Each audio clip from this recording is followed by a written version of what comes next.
जब वोट देने जाना तो एक ही बात दिमाग लगा लेना, खाली अफगानिस्तान की स्थिति याद कर लेना, आपको पता चल जाएगा कि आपको वोट कहां देना है, मुहर कहां लगनी है। मैं किसी पार्टी विशेष का आदमी नहीं हूं, लेकिन मैं भारत का आदमी हूं और मुझे इतना तो पता ही है कि भारत किन हाथों में सुरक्षित है।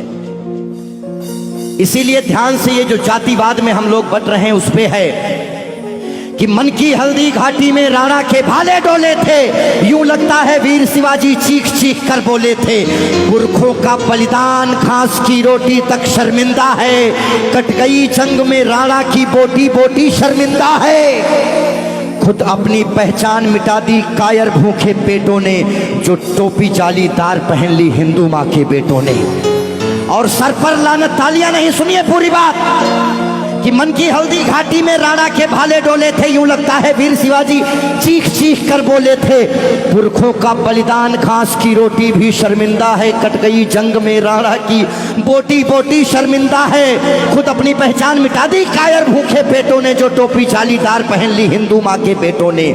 सर पर लानत वाली छत से फिर खुला ठिकाना अच्छा था, टोपी गोल पहनने से तो मर जाना ही अच्छा था। मथुरा अवधपुरी घायल है, काशी घिर गई कराहों से, यदकुल गठबंधन कर बैठा कातिल नादिर शाहों से। मुंह से आह तलक ना निकली धर्म ध्वजा के फटने से, कब तुमने आंसू छलकाए गौ माता के कटने पे। हिंदुस्तान के लोगों जागो,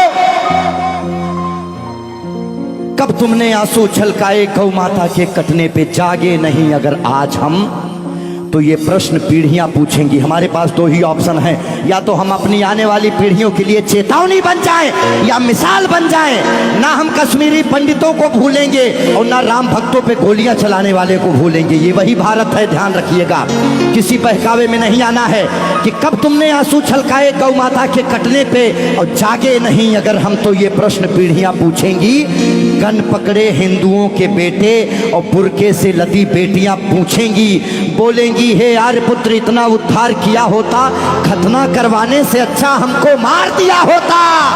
और सोते रहो सनातन वालों तुम सत्ता की गोदी में, पर सांस आखिरी तक भगवा की रक्षा हेतु लड़ूंगा मैं। शीश कलम करवा दूंगा पर कलमा नहीं पढ़ूंगा मैं, शीश कलम करवा दूंगा।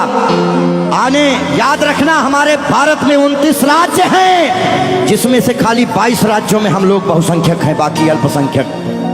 इसीलिए मैं भजन भी गाता हूं, मैं जागरण भी करता हूं, क्योंकि मैं भारत, मेरा चैनल कभी भी बदल सकता है। अभी देशभक्ति चल रहा है, कभी कभी कपिल शर्मा लग जाएंगे, फिर कभी आस्था लग जाएगा। लेकिन एक बात का ध्यान रखना, हमेशा हम आज़ाद कैसे हुए ये बहुत मायने नहीं रखता है, लेकिन हम गुलाम कैसे हुए ये बहुत ज़्यादा मायने रखता है। आप जानने का प्रयास करना कि ऐसा क्या हुआ होगा भारत में जो पूरा अखंड भारत गुलामी की तरफ बढ़ गया। इस देश में जिनको चोर कहना था, जो मुगल भारत को लूटने आए, चाहे वो गजनी रहा हो, चाहे वो औरंगजेब, महान अकबर जिसको जिल्ले इलाही कहा गया, जिल्ले इलाही खुदा की परछाई को कहते हैं। और जो भारत के लोग अकबर को महान बताते हैं, जिल्ले इलाही, शहंशाह अकबर, जिल्ले इलाही खुदा की परछाई को कहता है। ये कौन सा जिल्ले इलाही है जो दिल्ली में महिलाओं की मंडियां लगाता है, महिलाओं की खरीदी फरोश करता है? इतनी काली परछाई कौन से जिल्ले इलाही की हो सकती है?